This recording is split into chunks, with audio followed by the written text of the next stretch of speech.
अगर हम बात करते हैं अप्रैल 2023 की, तो अगर अप्रैल 2023 की अगर हम लोग बात करते हैं, तो अब अगर आप ध्यान से सोचेंगे अप्रैल 2023 का, तो उसमें आपको एक चीज समझ में आ जाएगी कि भाई अप्रैल 2023 में जितने बच्चे हैं उनका सिलेबस कब स्टार्ट हो रहा है, तो उनका सिलेबस जो है स्टार्ट हो रहा है कब से, अभी से। तो अगर सिलेबस अभी से स्टार्ट हो रहा है, इसका मतलब समझ रहे हैं आप कितनी बार इसका सिलेबस कंप्लीट होगा? आइडिया है आप लोग को? कौन है यहाँ पर अप्रैल 2023 में? है कोई यहाँ पे? सर मेरा है 23 में। तुम्हारा कब ज्वाइन किया? सर अभी बस जब से स्टार्ट किया तब से डेट वेट तो एग्जैक्टली याद नहीं, पर हाँ एक शायद अगस्त के आसपास कर दिया था मैंने, जब से मतलब स्टार्ट हुआ था ना फिजिक्स का। हम्म। अब तब से स्टार्ट किया था मैंने, मतलब तब फर्स्ट से फर्स्ट स्टार्ट। चैप्टर से ही। जब से वो अपना स्टार्ट हुआ था ना फोर्थ वाला चैप्टर, वहाँ से कितना न्यूटन के लॉस से, वहाँ से। फीस कितना सबमिट किया था? तो फीस पर सब्जेक्ट सर 1000 किया था ना, मैं फिजिक्स केमिस्ट्री दोनों में। 1000 किया था। अच्छा बताओ, 1000 रुपीज जो है सर वो उसका तो अप्रैल वर्थ तक का उसका तो महंगा सर या सस्ता है? वर्थ इट नहीं सर, उसका तो वर्थ इट है। अप्रैल तक का आपको लगता है इतनी अच्छी फैसिलिटी में और इतने बार होगा, वो नहीं सस्ता है कि महंगा है? बताइए, अफोर्डेबल है कि नहीं सर, है? काफी काफी ज्यादा सस्ता हो गया। मेरे को विश्वास नहीं हो रहा, मतलब क्योंकि सर स्टार्टिंग की बैचेस के मतलब कैसे भी जाते हैं ऑफलाइन कोचिंग में, तो भी वहां पे भी कम से कम 12 या 15 हजार से नीचे मुंह नहीं खोलते वो हाँ। कि इतना। और 1 घंटे क्लास चलती है, उसमें आओ मस्ती मारो, मेरे ऐसा तो फिर बातचीत करता ही क्लास में 15 मिनट तो वैसे खराब कर देते हैं। अब आप बताओ, आपका सिलेबस खत्म हुई है अगर 15 अक्टूबर, मतलब 10 अक्टूबर को भी ये सिलेबस बैच पूरा होता है, तो आपका तो एक बार कंप्लीट हो गया ना, जी सर जी। है ना? अब नवंबर से आपका शुरू होगा, तो नवंबर से अगर आपका शुरू होता है तो आपको कैसा फील होगा? रिवीजन वाला फील होगा कि नहीं होगा? सर वो तो हो गई पूरा फर्स्ट क्लास तरीके से, क्योंकि एक बार सिलेबस पहले खत्म हुआ, दोबारा से खत्म हो रहा है, तो दोबारा दिमाग में छप जाएंगी बातें सारी। अब आप मुझे बताओ, नवंबर से आप पढ़ोगे तो अभी आपको पूरा नहीं याद होगा। मैं सही बोल रहा हूँ? पूरा तो नहीं याद होगा आपको, पर समझ में आ जाएगा। जी वो हाँ ठीक जी है। सर, एक बार तो क्या होता है पूरा पूरा छप जाएगा दिमाग में, कि मतलब बेस क्लियर हो जाएगा एक बार, फिर उसके बाद तो हो ही जाएगा अपने आप ही। नवंबर से आप पढ़ेंगे तो आपको 50% हो जाएगा नवंबर वाले बैच में। जी सर जी। 50% हो जाएगा। और सोचिए, दिसंबर वाला फिर शुरू होगा और इसी फीस में दिसंबर से फिर होगा। अच्छा मतलब 3 बार अपना सिलेबस रिपीट होगा एक साथ ही? हाँ, फिर दिसंबर से होगा। मतलब 3 बार बार भी हो जाएगी। समझ लो, दिसंबर से हुआ जी जी जी। तो दिसंबर, जनवरी, और फिर लास्ट में क्रैश कोर्स चलता है, सबसे लास्ट में एक महीना जब बचता है तो। जी जी जी। अब बताओ, इतना करने के बाद क्या लगता है जब अप्रैल के एग्जाम पहुंचते पहुंचते आपको सर क्या लग रहा है? सर इतना कुछ होएगा तो आराम से जाएंगे 80 से 90% तो ऊपर। एकदम लाएंगे आप 90%।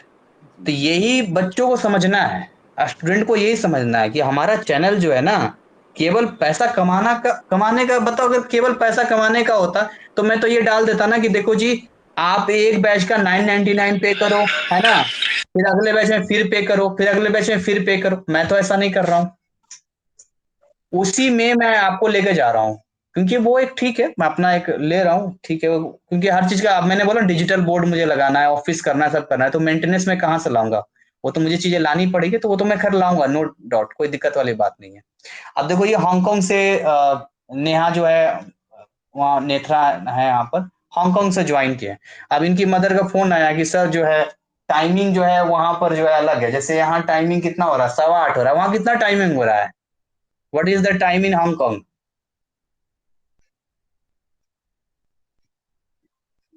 क्या सुन पा रहे हो मुझे? नेत्रा, कार्तिक कुमार जो है आईडी, 7:30 बजे बोल सर रहे थे कि वो सर 10:50 हो रहे हैं अभी हांगकांग में। 10:50 हो रहा है। बताओ, वो बोल रहे थे सोते सोते 12:30 1 बज जाता है। हाँ हाँ, हाँ हेलो वो सर। GMT+8 है ना उनका। आई यू लिसनिंग मी? सुन पा रहे हो मुझे, नेत्रा?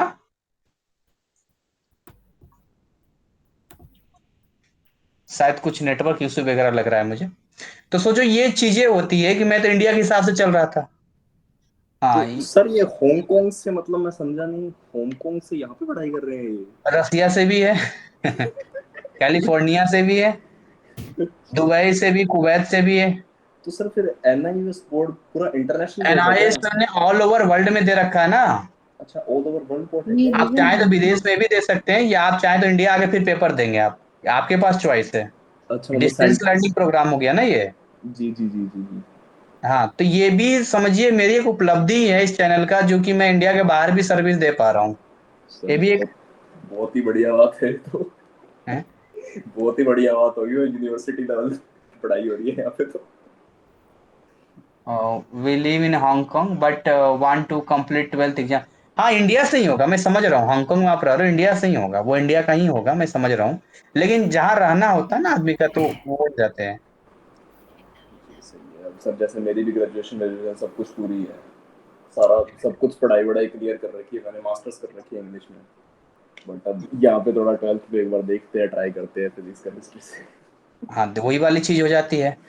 अब आप देखो बहुत सारे, जैसे आप जैसे जो सिलेबस होता है, सिलेबस में मैं अपने हिसाब से नोट्स भी देने की कोशिश करता हूँ, रिकॉर्डेड वीडियोज भी आपको मिल जाते हैं, तो मतलब प्रॉपर तरीके से ये चीजें होता है। मतलब स्टूडेंट को एक बात तो समझ में आ जानी चाहिए कि ये प्लेटफॉर्म केबल और केबल जो है स्टूडेंट्स के भलाई के लिए बना है। अब ये बात वो जितनी जल्दी समझ जाए उतना अच्छा है। और है, ठीक है, बढ़िया जा रहा है, तो बाकी ठीक है, मैं यहीं पर ओवर करता हूँ। और बाकी का जो है कल हम लोग आगे बात करते हैं। और फिर नेक्स्ट में फिर उम्मीद है बहुत जल्दी टेस्ट सीरीज भी करूंगा। और जितने अप्रैल वाले बच्चे हैं उनको तो ये बैच ज्वाइन कर लेना चाहिए। मतलब अप्रैल वाले अक्टूबर वाला है उनके लिए तो रामबाण है, अक्टूबर वाले सोचे ही नहीं, टाइम नहीं है अक्टूबर वालों का, वो सोचेगा तो सोचता रह जाएगा, क्रैश कोर्स से इसी बहाने निकल जाएगा, वो बन जाएगा उसका। लेकिन अगर उसने ये गलती कर दिया ना, उसने ये गलती कर दिया, तो फिर उसको अप्रैल में देना पड़ेगा पेपर, अगर तैयारी नहीं है तो। और अप्रैल वाला तो जितनी जल्दी ये बैच ज्वाइन कर ले उसके लिए उतना बढ़िया रहेगा, क्योंकि वो उसका 3 बार कम से कम रिवीजन होगा। बाकी तो ऊपर वाले की मर्जी है, उनके बिना पत्ता भी नहीं हिलता है, तो जिसके जो किस्मत में होता है होके रहता है। हमारा काम है कर्म करना, हम करते रहेंगे। Thank you so much. मिलते हैं कल के क्लास में।